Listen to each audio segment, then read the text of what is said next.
같이 우리 마태복음 28장 18절에서 20절 말씀 같이 보겠습니다. 우리 말씀 읽을 때에 다 일어나셔서 우리 함께 봉독했으면 좋겠습니다.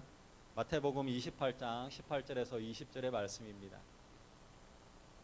우리 앞에 우리 PPT 보면서 같이 함께 읽었으면 좋겠습니다. 마태복음 28장 18절에서 20절의 말씀입니다. 같이 읽겠습니다.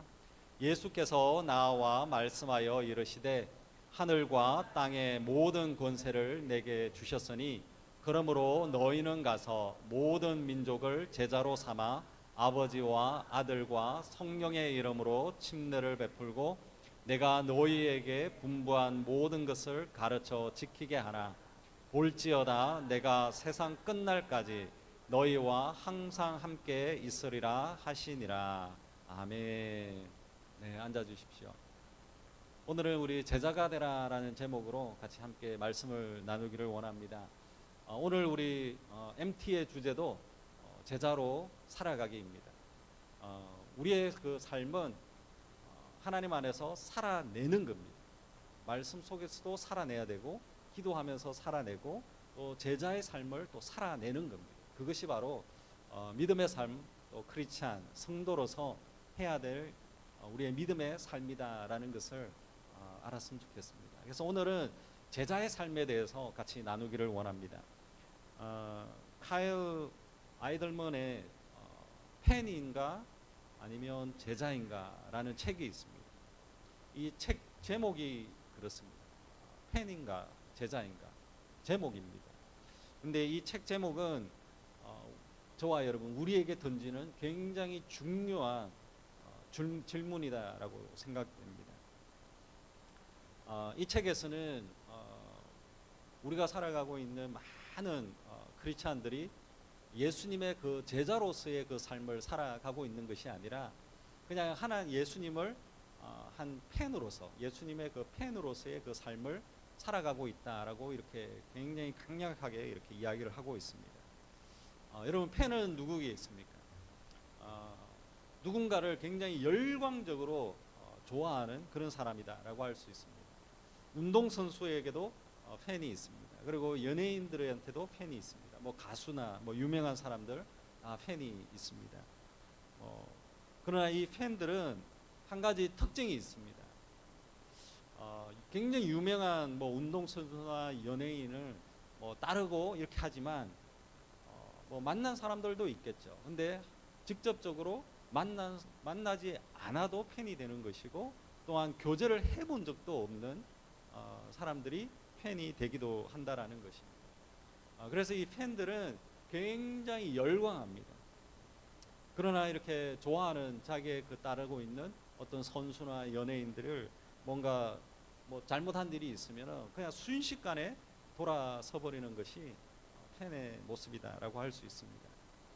지금 우리의 삶을 돌아보면 이 세상 가운데서도 정말로 예수님을 따르고 있는 팬이 많다라는 것입니다. 예수님의 그 팬은 예수님에 대해서 모르는 것이 없습니다. 예수님에 대해서 다 알고 있습니다. 성경도 잘 알고 있습니다. 그러나 중요한 것은 예수님을 만난 적이 없는 것입니다. 예수님을 영접하지도 않았다라는 것입니다. 예수님의 팬은 내 일이 잘 풀릴 때는 그냥 예수님을 따르고 예수님을 막 응원합니다. 그러나 나에게 문제가 생기고 일이 잘 안 풀리면 언제 그랬냐는 듯이 그냥 확 돌아서 버리는 것입니다. 예수님의 그 팬은 그냥 예수님이 나의 병을 치료해주고 나에게 복을 주고 길을 열어주면 그냥 예수님 쪽으로 그냥 따라가는 것입니다. 와, 예수님 대단하십니다 하면서 따라갑니다. 그러나 나에게 조금이라도 그냥 희생할 것을 요구하게 되어지면 그냥 싹 돌아서 다른 길로 가버리게 된다라는 것입니다. 하나님은 우리가 그냥 예수님을 따르는 하나의 그 팬, 열광하는 팬이 되기를 원하지 않습니다. 분명한 것은 예수님을 따르는 제자를 원하신다라는 것입니다. 제자가 되는 것은 우리의 사명입니다. 하나님께서 우리에게 주신 사명입니다. 그래서 오늘 우리 말씀을 통해서 정말로 예수님을 따르는 하나의 그 팬이 아니라 정말로 제자로서 정말로 살아가는 여러분들이 되어지기를 간절히 축원합니다. 오늘 여기 말씀을 다시 한번 제가 한번 읽어보겠습니다. 19절과 20절의 말씀입니다. 그러므로 너희는 가서 모든 족속 모든 민족을 제자로 삼아 아버지와 아들과 성령의 이름으로 침례를 베풀고 내가 너희에게 분부한 모든 것을 가르쳐 지키게 하라. 볼지어다 내가 세상 끝날까지 너희와 항상 함께 있으리라. 아멘. 우리가 잘 알고 있는 이 말씀인데, 이 말씀은 예수님께서 죽으시고 부활하셔서 이제 하늘로 올라가시기 전에 제자들에게 마지막으로 유언처럼 남겨주신 말씀이다라고 할 수 있습니다. 그래서 마지막으로 예수님께서 남겨주신 그 유언이었기 때문에 정말로 이것을 우리는 지상명령, 굉장히 큰 명령이다라고 이렇게 이야기를 하는 것입니다.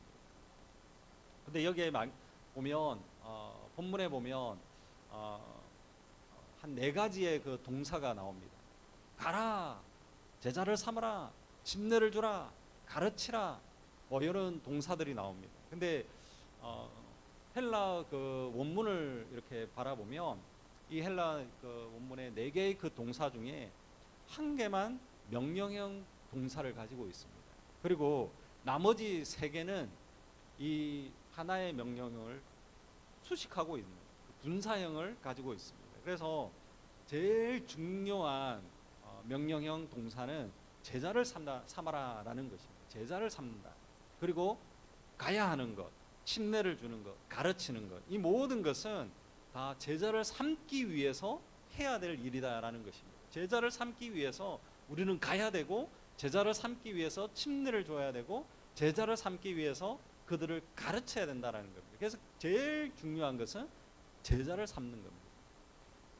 여기에 제자라고 하는 것은 헬라어로 마세테스라는 단어인데 배우는 사람 아니면 따르는 자라는 그 뜻을 가지고 있다라고 할 수 있습니다. 그래서 예수님의 제자다라고 하는 것은 예수님의 삶을 배우고 예수님을 따라가는 사람을 이야기합니다.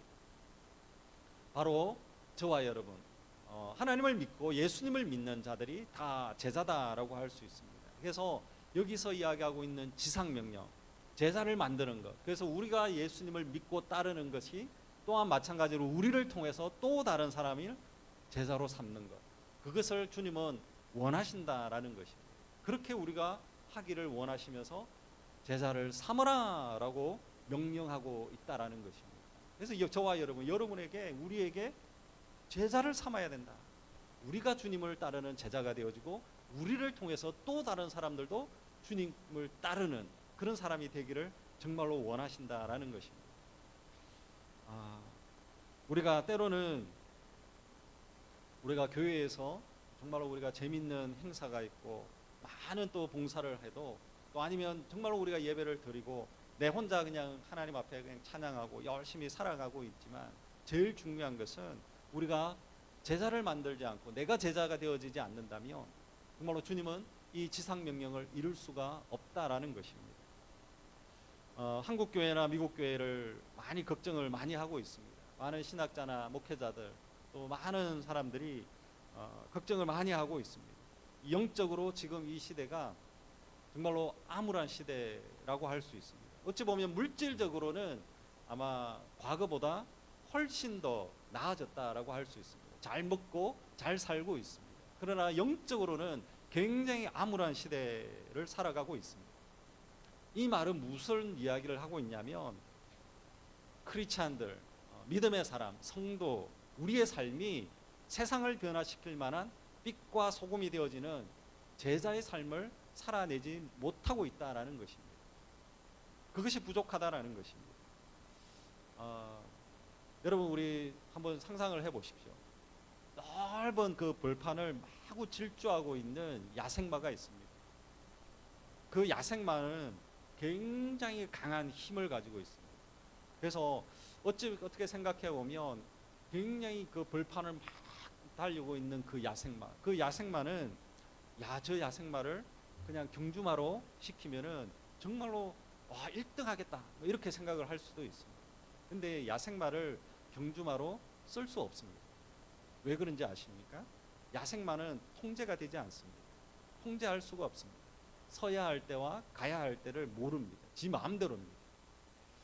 근데 굉장히 훌륭한 그 조련사를 만나게 되어진다면 이 야생마는 달라질 수 있습니다. 이 야생마를 훈련시키는 겁니다. 그러면은 이 야생마를 훈련시키면 본능적인 그 행동을 통제하게 됩니다.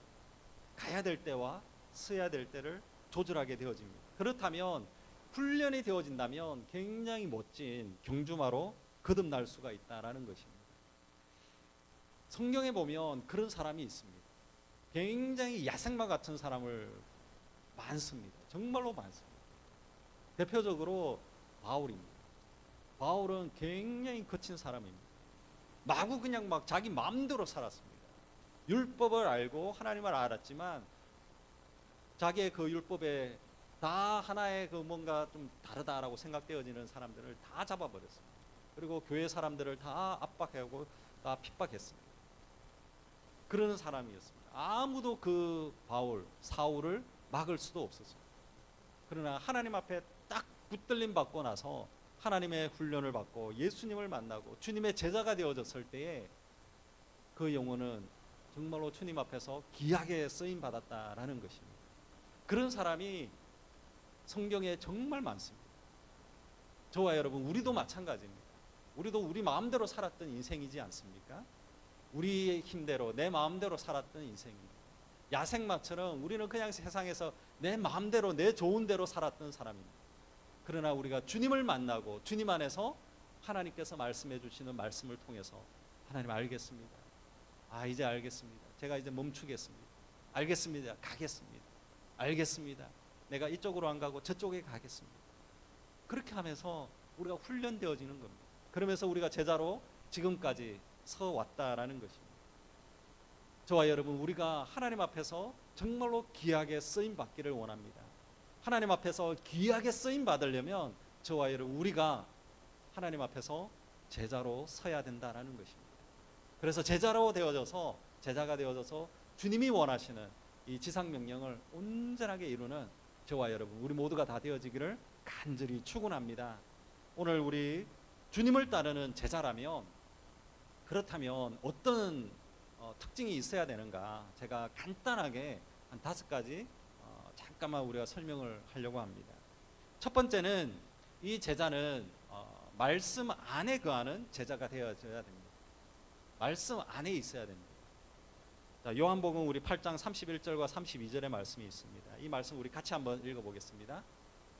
시작. 그러므로 예수께서 자기를 믿은 유대인들에게 이르시되 너희가 내 말에 거하면 참으로 내 제자가 되고 진리를 알지니 진리가 너희를 자유케 하리라.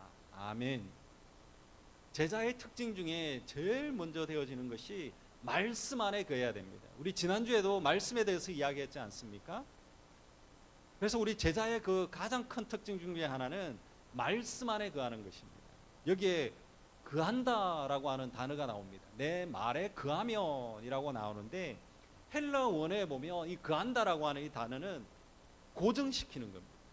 고정시키는 것. 그래서 내 말에 거하면이라고 하는 것은 내 말에 고정시키면, 하나님의 말씀에 내가 고정시키면, 그런 뜻입니다. 그래서 하나님의 말씀에 우리가 고정되어져서 하나님의 말씀의 지배를 받는 것을 이야기를 하는 것입니다. 그래서 제자의 삶이다라고 하는 것은 우리의 삶이 말씀에 딱 고정되어져 있는 겁니다. 나의 생각에 고정되어져 있는 것이 아니라, 온 세상의 생각에 우리가 고정되어 있는 것이 아니라 하나님의 말씀에 딱 고정되어져 있는 것을 이야기합니다. 예수님의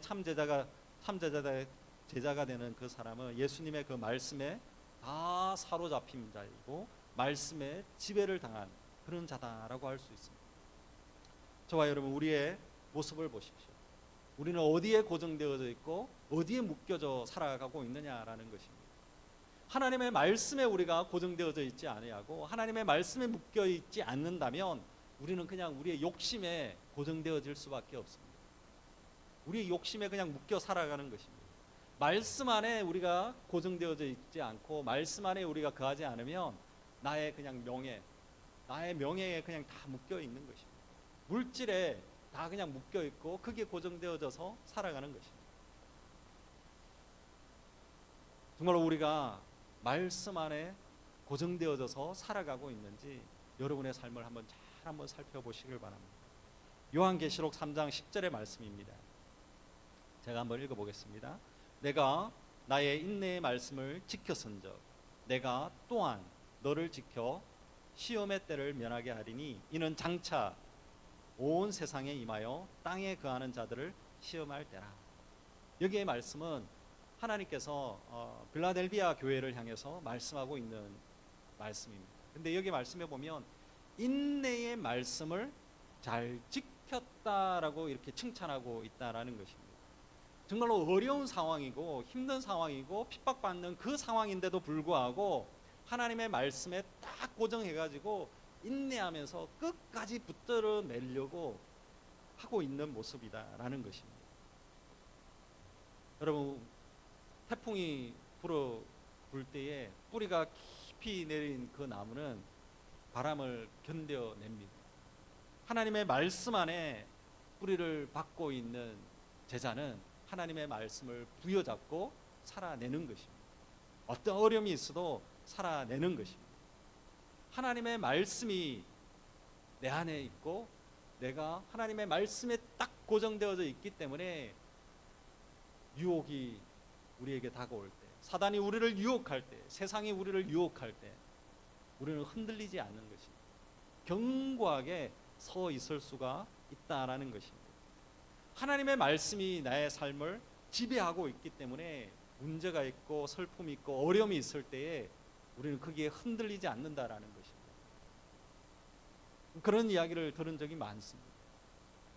설교를 하고 마치고 나면 목사님 맞습니다. 오늘 내가 막 불안해했는데 오늘 말씀 들으니까 마음이 딱 고정됐습니다. 이제 흔들리지 않는 것 같습니다. 그런 이야기를 들은 적이 있습니다. 여러분, 우리가 막 흔들릴 때에 하나님의 말씀을 딱 들으면 흔들림이 없습니다. 견고하게 서 있을 수 있습니다. 여러분의 삶들 가운데 세상의 유혹이 많습니까? 하나님의 말씀을 붙잡는 여러분들이 되어지기를 정말로 간절히 축원합니다. 정말로 여러분의 삶 속에 문제가 있고 어려움이 있고 힘든 것이 있습니까? 여러분들을 마구 흔드는 것이 있습니까? 한번 말씀을 견고하게 붙들고 살아가는 여러분들이 되어지기를 간절히 축원합니다. 정말로 말씀이 내 안에 거하고 말씀이 우리의 삶을 지배하고 말씀이 우리의 영혼을 회복시켜 주시고 말씀이 이끌어가는 그런 삶을 살아내는 여러분들이 되어지기를 간절히 축원합니다. 제자의 삶은 결단입니다. 우리가 말씀 안에 거하기로 결단해야 됩니다. 결단하지 않으면 우리는 말씀 안에 거할 수가 없습니다. 내가 오늘 이제 새해가 됐으니까 말씀을 내가 다 통독하기로 결단하고 그렇게 결단하고 시작하는 것이 아니겠습니까? 또 이제 큐티를 지금 우리 하고 있지 않습니까? 그러면 내가 큐티하면서 하나님의 말씀을 먹으면서 살아야 되겠다. 결단하는 것입니다. 그것이 바로 제자의 삶이다라는 것입니다. 그래서 오늘도 저와 여러분 우리가 말씀 안에 거하는 제자가 되어지는 여러분들이 되어지기를 간절히 축원합니다. 우리 같이 한번 해봤으면 좋겠습니다. 말씀 안에 거하는 제자가 됩시다. 같이 해보겠습니다. 말씀 안에 거하는 제자가 됩시다. 아멘. 아멘. 우리 두 번째는 서로 사랑을 실천하는 제자가 되어져야 된다라는 것입니다. 요한복음에 우리 13장 14절, 34절, 35절의 말씀입니다. 이 말씀 우리 같이 한번 읽었으면 좋겠습니다. 같이 읽겠습니다. 새 계명을 너희에게 주노니 서로 사랑하라. 내가 너희를 사랑한 것 같이 너희도 서로 사랑하라. 너희가 서로 사랑하면 이로써 모든 사람이 너희가 내 제자인 줄 알리라. 아멘. 제자로서의 그 두 번째 특징은 서로 사랑을 실천하는 것입니다. 예수님이 너희를 사랑한 것 같이 너희도 사랑하라 라고 이렇게 말씀하셨다라는 것입니다. 먼저는 예수님께서 저와 여러분 우리를 사랑해 주셨다라는 것입니다. 예수님은 제자들을 다 모았습니다. 마지막에 제자들을 다 모았습니다. 이 말씀이 그런 말씀입니다. 예수님이 제자들을 다 모아서 예수님이 제자의 발을 한 명 한 명 다 씻어주셨어요. 제자들을 다 발을 다 씻어주시면서 하셨던 말씀이 이 말씀입니다. 예수님께서 발을 다 씻어 주셨던 그 제자들이 누구겠습니까? 정말로 예수님을 따라다녔지만 그들의 그 마음에는 다른 데 콩밭에 다른 데가 있는 것입니다. 요한은 정말로 큰 높은 자리에 앉기를 원했습니다. 그래서 이 제자들 중에서는 몇 명은 정말로 높은 자리에 앉기를 간절히 원했습니다. 주님, 저는 예수님 오른편에 앉기를 원합니다. 그렇게 하면서 막 높은 자리에 앉기를 원했습니다. 또 예수님께서 발을 씻겼던 제자 베드로, 이제 조금 있으면 예수님을 배반할 그 제자, 예수님이 다 아시는 겁니다. 또 예수님을 팔았던 가룟 유다도 있습니다. 그 가룟 유다의 발도 씻어 주셨다라는 거예요. 그럼에도 불구하고 예수님은 이들에게 사랑을 베풀어 주셨다라는 것입니다. 여러분은 정말로 사랑하는 사람의 발을 씻겨 본 적이 있습니까? 이 사람의 발을 씻겨준다라고 하는 것은 정말로 낮은 자의 모습으로 나아가는 것이지 않겠습니까? 하나님, 나는 이 사람은 참 내가 발 씻겨주려면 씻겨줄 수 있겠습니다. 근데 하나님, 저 사람은 내가 절대 못하겠습니다. 그런 사람이 있습니까?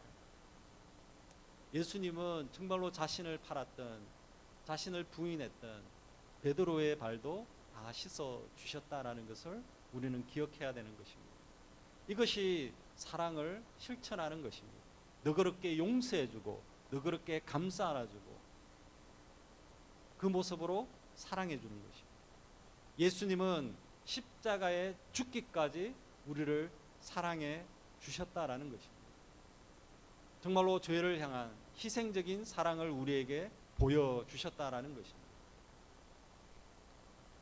희생적인 그 사랑이라고 하면 우리 예수님도 있겠지만 우리 어머니들, 저희 어머니도 그렇습니다. 여러분, 우리가 다 어머니들 다 마찬가지인 것 같습니다. 어머니라고 하는 그 단어, 그 한 단어만 보면 그냥 희생적인 사랑 이퀄입니다. 어머니는 이퀄 희생적인 사랑입니다. 다 해주는 겁니다. 자녀를 향해서 자녀가 미운 짓을 해도 그냥 다 해주는 겁니다. 자녀가 막 딴 길로 가고 있어도 다 해줍니다.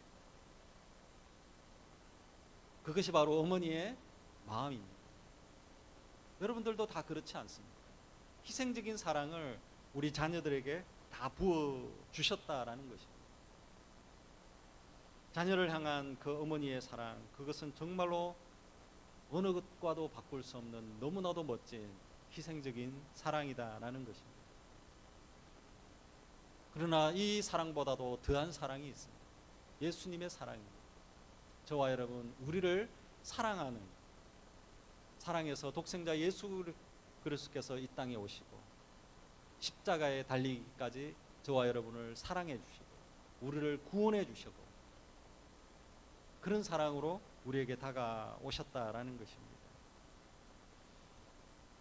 예수님은 먼저 다가와 주셨습니다. 먼저 용서해 주셨습니다. 정말 우리가 먼저 용서하고 먼저 다가가면 왠지 지는 것 같습니다. 근데 먼저 다가가면, 먼저 용서하면 여러분, 우리가 먼저 행복해집니다. 그렇지 않겠습니까? 어머니는 항상 자녀에게 먼저 다가갑니다. 그러나 행복합니다. 우리는 항상 우리의 자존심이 먼저 다가가지 않으려고 합니다. 먼저 용서하지 않으려고 합니다. 그러나 우리가 예수님을 기억하기를 원합니다. 예수님의 사랑과 예수님은 우리를 용서해 주시고 먼저 다가와 주셨다라는 것을 우리는 기억하기를 원합니다. 그래서 정말로 여러분의 삶들 가운데 정말로 예수님처럼 희생적인 사랑을 이제 정말로 주님 앞에 나아가고 또 잃어버린 영혼들을 향해서도 하고 우리 서로를 향해서도 그런 사랑을 베풀어내는 여러분들이 되어지기를 간절히 축원합니다. 제자는 그렇게 사는 것입니다. 여러분, 제자는 그런 삶을 살아내야 됩니다. 그래서 제자의 길은 쉽지가 않습니다. 하나님, 왜 제가 저런 사람을 사랑해야 되겠습니까? 그럴 때마다 우리는 기억해야 됩니다. 주님은 죄 많은 나를 사랑해 주셨다라는 것을 우리는 기억해야 됩니다. 주님은 자신을 부인했던 베드로를 사랑해 주셨고, 주님은 자신을 팔았던 가룟 유다를 사랑해 주셨다라는 것을 우리는 기억하기를 원합니다. 그래서 우리는 주님을 따르는 제자로서, 주님을 따른다라고 하는 것은 주님이 하신 것을 우리는 그대로 또 따라가는 것입니다. 주님이 그렇게 했다면 정말로 우리를 배신하는 자들, 우리에게 아픔을 주는 사람들, 그런 사람들도 끌어안을 수 있는 넉넉한 마음이 있는 그런 믿음의 사람이 되어지기를 간절히 축원합니다. 우리 같이 한번 선포했으면 좋겠습니다. 우리 서로 사랑을 실천하는 제자가 됩시다. 같이 한번 해보겠습니다. 서로 사랑을 실천하는 제자가 됩시다. 아멘. 자, 우리 그러면 세 번째입니다. 자기를 부인하는 그런 제자가 되어야 됩니다. 마태복음 16장 24절의 말씀입니다. 같이 한번 읽겠습니다. 이에 예수께서 제자들에게 이르시되 누구든지 나를 따라오려거든 자기를 부인하고 자기 십자가를 지고 나를 따를 것이라. 아멘. 여기 세 번째는 주님을 따르는 제자의 그 특징은 자기를 부인하는 겁니다. 그리고 주님을 따르는 자다라고 할 수 있습니다. 자기를 부인한다라고 하는 것은, 제일 쉽게 이야기하는 것은 예수님의 그 말씀에 내가 죽은 자처럼 살아가는 것입니다. 우리가 내 자신을 부인하려고 하면 안 됩니다. 너무 안 됩니다. 그러나 내가 죽으면 나를 부인할 수 있습니다. 나의 의지와 나의 뜻을 포기한다라는 뜻입니다. 전적으로 하나님의 말씀을 따라가겠다라고 하는 그 의지가 담겨져 있다라는 것입니다. 전적으로 하나님의 말씀에 순종하겠습니다라고 하는 그 의지가 담겨 있는 것입니다. 자기를 부인한다라고 하는 것은 나의 삶의 주인을 다 바꿔버리는 것입니다. 여러분은 여러분의 삶을 부인하고 있습니까? 아니면 여러분의 삶의 주인을 바꿔버렸습니까? 어떻게 되고 있습니까? 우리는 크게 세 가지를 부인해야 됩니다. 예수님을 따르려면 세 가지를 부인해야 됩니다. 첫 번째는 우리는 자기의 생각을 부인할 수 있어야 됩니다. 우리의 생각에 끊임없이 올라오고 있는 잘못되어진 생각들이 있습니다. 끊임없이 올라오고 있는 죄의 생각들이 있습니다. 끊임없이 우리의 미혹해하고 마음을 혼란스럽게 하는 그런 생각들이 있습니다. 그 모든 것을 다 끊어버려야 됩니다. 다 부인해버려야 됩니다. 팩트가 아닌데도 불구하고 내일 무슨 일이 일어날 거야 막 고민하는 겁니다. 그것 때문에 우리의 생각을 막 사로잡아가지고 지금도 막 우리 다운되어지고 그냥 우울해지는 것입니다. 그것을 다 끊어버려야 됩니다. 잘못되어진 생각이 우리 안에 들어가 보면 우리의 마음까지 흔들리고 우리의 몸도 다 흔들립니다. 잘못된 생각을 다 끊어버려야 된다라는 것입니다. 그리고 두 번째는 우리의 욕망과 우리가 가지고 있는 뜻을 다 부인해야 됩니다. 우리 안에 가지고 있는 욕망이 너무 많습니다. 하나님 앞에 하나님, 나는 한 개를 원합니다. 한 개만 있으면 됩니다. 그런데 한 개를 얻고 나면 하나님, 두 개가 있고 싶은데요. 그것이 우리의 마음입니다. 끝이 없는 것입니다. 세 번째는 우리 자신의 그 옛사람을 우리는 부인해야 됩니다. 옛날에 우리가 가지고 있었던 옛 모습들, 우리는 예수 그리스도의 십자가에 죽고 예수 그리스도와 함께 다시 부활한 자입니다. 그렇기 때문에 우리는 옛날에 가지고 있었던 그런 습관들, 우린 자주 이야기하죠. 옛날이었으면 내가 한 주먹하고 옛날이었으면 다 끝났어 뭐 이래 그렇게도 이야기합니다. 그래도 괜찮습니다. 정말로 우리가 옛날에 있었던 그 성질들 다 없애버리고 주님 앞에 살아가는 그게 더 행복합니다. 그게 더 즐겁습니다. 얼마나 좋은지 모릅니다. 내 성질대로 막 살아보십시오. 그게 좋은 것 같죠? 아닙니다. 옆에 있는 사람들 다 떠나갑니다. 내가 다 이긴 것 같죠? 아닙니다. 내 주위에 사람이 아무도 없습니다. 우리의 옛 모습을 다 주님 앞에 십자가 앞에 못 박아야 되는 것입니다. 우리의 삶들 속에서 정말 우리 베드로가 그랬습니다. 베드로는 한번 보십시오. 베드로는 예수님으로부터 칭찬을 받은 자입니다. 정말로 위대한 믿음의 고백을 했던 자가 베드로입니다. 그러나 예수님이 잡혀갈 때에 베드로는 자신을 부인하지 않았습니다. 베드로는 누구를 부인했습니까? 예수님을 부인했습니다. 나는 예수님을 저 사람 모릅니다.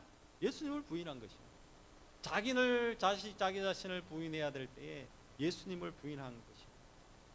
자신을 부인하지 않으면 여러분 어떤 현상이 일어나겠습니까? 예수님을 부인할 수밖에 없습니다. 내 자신을 인정하려면 예수님을 부인할 수밖에 없습니다. 세상과 타협해 보십시오. 예수님을 부인해야 됩니다. 여러분의 인생 가운데 정말로 우리가 결단해야 됩니다. 정말로 결단하고 우리가 믿음 안에서 살아가고 정말로 우리가 자기 자신을 부인하겠다라고 그렇게 결단하며 살아가야 됩니다. 그렇지 않으면 우리 안에 내 삶이 내가 주인이 되어지는 것입니다. 하나님이 나의 주인이다라는 것을 고백하며 나아가려면 계속적으로 끊임없이 결단해야 됩니다. 제자의 삶은 오늘 내가 결단했다고 해서 끝나는 것이 아닙니다. 내일도 또 그 길을 가야 됩니다. 또 험난한 그 길을 가야 됩니다. 그럼에도 불구하고 그 길이 축복의 길인 것입니다. 여러분의 인생 가운데 정말로 이 제자의 길을 걸어가는 여러분들이 되어지기를 간절히 축원합니다. 우리 같이 한번 고백했으면 좋겠습니다. 자기를 부인하는 제자가 됩시다. 같이 한번 해보겠습니다. 자기를 부인하는 제자가 됩시다. 아멘. 우리 네 번째입니다. 네 번째는 십자가를 지는 제자가 되어져야 된다라는 것입니다. 우리 똑같은 말씀인데 마태복음 16장 24절의 말씀입니다. 같이 한번 더 읽었으면 좋겠습니다. 같이 읽겠습니다. 이에 예수께서 제자들에게 이르시되 누구든지 나를 따라오려거든 자기를 부인하고 자기 십자가를 지고 나를 따를 것이라. 아멘. 여기에 있는 네 번째 제자의 그 특징은 자기의 그 십자가를 지고 주님을 따르는 자다라고 할 수 있습니다. 예수님의 그 십자가는 크게 두 가지의 의미를 담고 있습니다. 하나는 죽음이고 또 하나는 생명입니다. 그래서 이 십자가의 그 의미는 바로 십자가를 통해서 인류를 구원하게 됩니다. 정말로 우리의 죄에서 우리를 구원해 주신 대속의 죽음의 의미를 가지고 있습니다. 또한 십자가를 통해서 새 생명을 얻는 그 의미를 가지고 있습니다. 그렇기 때문에 우리가 십자가를 지고 간다라고 하는 것은 십자가에서 예수님과 하나가 되어지는 것을 이야기하고 있습니다. 우리가 십자가를 진다라고 하는 것은 죽음과 생명이 같이 공존하게 되어지는 것입니다. 그래서 우리는 십자가를 진다라고 하는 것은 죽음을 각오해야 되는 것입니다. 나의 옛 모습을 죽이기로 결단해야 됩니다. 세상적인 것을 우리는 죽여야 됩니다. 그냥 죽이는 것이 아닙니다. 십자가에 다 못 박아야 되는 것입니다. 우리의 옛날의 모습들, 우리의 잘못된 생각들, 그 모든 것을 다 십자가 앞에 못 박고 다 죽여야 됩니다. 그렇게 죽이지 않으면 우리 안에 끊임없이 우리 안에 가지고 있는 욕망이든 교만이든 세상적인 생각이든 옛날에 가지고 있었던 그런 생각들이 계속적으로 끊임없이 올라올 수밖에 없다라는 것입니다.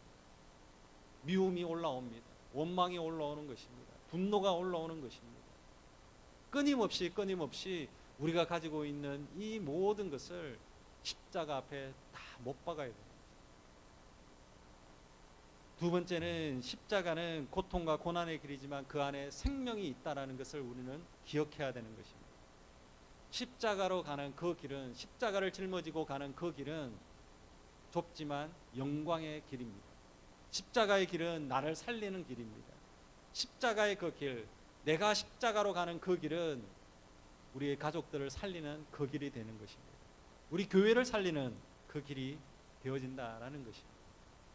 17세기에 우리 사무엘 리드포드는 이런 고백을 했습니다. 제가 한번 읽어보겠습니다. 그리스도의 십자가는 내가 져본 짐 중에서 가장 달콤한 짐이었습니다. 십자가는 배의 독과 같이 거추장스럽습니다. 그러나 돛이 배의 원동력이 되듯이 십자가는 나의 삶의 힘이 되는 것입니다. 이렇게 표현했습니다. 우리는 십자가가 없으면 아무 의미가 없는 존재입니다. 십자가를 지고 예수님을 따른다라고 하는 이 길은 쉬운 길은 아닙니다. 제자의 그 길, 이 길은 쉬운 길은 아닙니다. 그러나 우리가 걸어가야 될 그 길입니다. 십자가의 그 길을 간다라고 하는 것은 내가 죽어야 가는 겁니다. 나의 생각을 죽이고 나의 욕망을 죽여야 가는 그 길입니다. 그러나 걸어가는 그 길 속에 정말로 멋진 생명의 꽃이 피는 것입니다. 한 걸음 한 걸음 내가 십자가의 그 길을 걸어갈 때마다 생명의 꽃이 피는 것입니다. 그래서 여러분이 걸어가는 그 길들마다 하나님의 그 영광을 올려드리는 그런 은혜가 있는 여러분의 그 길이 되어지기를 간절히 축원합니다.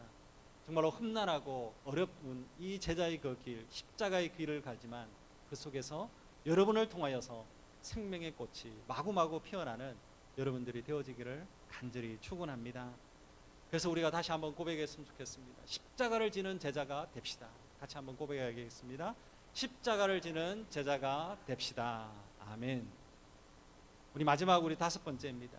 다섯 번째는 열매를 맺는 제자가 되어져야 된다라는 것입니다. 요한복음 우리 15장 8절의 말씀입니다. 우리 같이 한번 읽겠습니다. 너희가 열매를 많이 맺으면 내 아버지께서 영광을 받으실 것이요 너희는 내 제자가 되리라. 아멘. 이 제자의 특징은 다섯 번째는 열매를 맺는다라는 것입니다. 한 알의 밀알이 땅에 떨어져서 많은 열매를 맺는다라고 성경은 말하고 있습니다. 근데 중요한 것은 열매라고 하는 것은 무언가를 심었다라는 것을 이야기하고 있습니다. 지금 열매를 맺고 있다라고 하는 것은 무엇은 씨앗을 심었기 때문에 열매가 맺히는 것입니다. 그냥 아무 그 씨앗도 안 심었는데 열매가 맺어질 수가 없는 것입니다. 가장 중요한 것은 우리가 성령을 심고 성령의 열매를 맺어야 된다라는 것입니다. 갈라디아서 5장 22절 23절에서는 사랑과 희락과 화평과 오래 참음과 자비와 양승과 충성과 또 온유와 절제와 같은 그런 성령의 열매를 저와 여러분 우리 모두가 다 제일 먼저 맺어야 된다라는 것입니다. 한 알의 밀알이 땅에 떨어져 썩어야만이 그 열매가 맺어진다라는 것입니다. 여러분은 지금 어떤 열매를 심고 있습니다. 어떤 씨앗을 심고 있습니다. 어떤 열매를 기대하고 있습니다. 아니면 지금 어떤 열매를 맺고 있습니다. 여러분들이 지금 사랑의 열매를 심었기 때문에 사랑의 열매가 맺히는 것입니다. 성령의 충만함에 그 씨앗을 심었기 때문에 성령의 열매를 맺게 되어지는 것입니다. 여러분 지금 미움의 씨앗을 심어 보십시오. 미움의 열매밖에 나오지 않습니다. 미움의 열매를 심었는데 사랑의 열매를 맺는다. 아닙니다. 그렇지 않습니다. 정말 우리의 삶들 속에서 지금 내가 무엇을 심는가 그것을 봐야 됩니다. 여러분의 믿음이 충만하기를 원합니다. 굳건한 믿음이 되어지기를 원합니다. 그렇다면 지금 너무나도 중요한 것을 심어야 됩니다. 굳건한 믿음이 되어지기를 원한다면 말씀을 심어야 됩니다. 기도를 심어야 됩니다. 날마다 우리가 제자의 삶으로 걸어가야 됩니다. 그래야만이 굳건한 믿음의 사람이 되어지는 것입니다. 그렇지 않고 우리가 굳건한 믿음을 기대할 수가 없는 것입니다. 여러분 가정이 화목한 가정이 되어지기를 원합니까? 정말로 사랑의 열매를 심고 정말로 믿음의 열매를 심고 계속적으로 우리가 계속 좋은 것을 심어야 됩니다. 우리 교회가 건강하고 아름다운 교회가 되어지기를 원합니까? 그렇다면 지금 우리는 무언가를 심어야 됩니다. 성령을 심고 정말 아름다운 예배를 심고 우리의 말씀의 씨앗을 심고 기도를 심고 계속적으로 우리가 심어야 됩니다. 그래야만이 정말로 좋은 열매를 기대할 수가 있는 것입니다. 저와 여러분 우리가 정말로 여러분의 삶들 가운데 정말로 아름다운 씨앗을 심어서 정말로 멋진 그런 열매를 맺는 저와 여러분 우리 모두가 다 되어지기를 간절히 축원합니다. 우리 같이 한번 고백했으면 좋겠습니다. 열매 맺는 제자가 됩시다. 같이 고백하겠습니다. 열매 맺는 제자가 됩시다. 아멘. 주님의 원하시는 것은 지상명령입니다. 지상명령이 성취되어지기를 간절히 원하고 있습니다. 저와 여러분을 통하여서 이 지상명령은 우리가 제자가 되어지는 것이고 제자의 삶을 살아내는 것이고 우리를 통하여서 또 다른 사람이 제자로 서는 것을 말합니다. 오늘 주님을 따르는 제자의 5가지 특징이 있었습니다. 주님을 따르는 자는 말씀의 사람입니다. 또한 서로 사랑을 실천하는 자입니다. 또 자기 자신을 부인하는 자입니다. 또한 십자가를 지는 자입니다. 그리고 열매를 맺는 자입니다. 이렇게 이러한 특징이 정말로 여러분의 인생 가운데 가득가득 나타나는 정말로 주님이 원하시는 제자가 되어지기를 간절히 축원합니다. 여러분, 제자라고 하는 것은 머리로 아는 것이 결코 아닙니다. 제자는 진짜 여러분의 삶들 속에 그렇게 살아내는 삶이다라고 하는 것입니다. 여러분, 제자의 삶을 살아내는 여러분들이 되어지기를 간절히 축원합니다. 여러분의 가정 속에서 제자의 삶을 살아내시기를 바랍니다. 여러분의 직장 속에서 여러분 제자의 삶을 살아내시기를 바랍니다. 그래서 여러분 결단하시고 그래서 제자의 삶을 이루고 내가 제자가 되어지는 것, 그것은 주님의 사명을 이루는 것이다 라고 우리가 기억하시고 정말로 여러분의 삶들 가운데 제자의 삶을 이루어내는 여러분들이 되어지기를 간절히 축원합니다. 우리 이 시간 같이 한번 합심해서 기도했으면 좋겠습니다. 정말로 예수님이 우리에게 부탁하신 마지막 명령입니다. 지상 명령입니다. 제자가 되고 제자를 삼으라라고 했습니다. 제자를 만들어라고 했습니다. 오늘 이 시간 우리가 같이 기도할 때 주님, 그렇습니다. 내가 주님을 따랐던 팬입니까? 이제는 주님을 따르는 팬이 아니라 정말로 주님을 따르는 정말로 멋진 제자로 살아내기를 원합니다. 우리가 그렇게 고백하면서 기도하기를 원합니다. 그래서 우리가 정말로 내가 제자가 되어지기를 원합니다. 우리 교회에 하나님 제자로 가득 차게 해달라고 우리가 기도했으면 좋겠습니다. 또 우리가 주님을 따르는 제자는 5가지 특징이 나타나야 됩니다. 말씀의 사람, 사랑의 사람, 자신을 부인하는 사람, 자신의 그 십자가를 지는 자,